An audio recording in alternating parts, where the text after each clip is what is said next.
Yan, another day, another market na naman tayo. Meron tayo ditong Governor's Plum o yung tinatawag nilang cherry. 1 month before nung atin itong imineralcot. And makikita nyo naman yung kanyang ugat. Sobrang dami na. Yun, meron nga tayo ditong 2 pirasong na markot.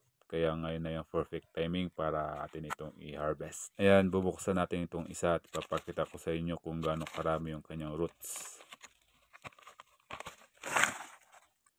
And kapag ganito ang roots ng inyong namarkot, pwede na po itong ma-harvest. Kaya tatanggalin na po natin para may tanim sa training pot.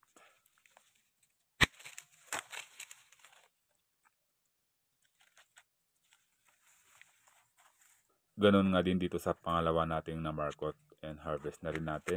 May lipat na sa training pot din.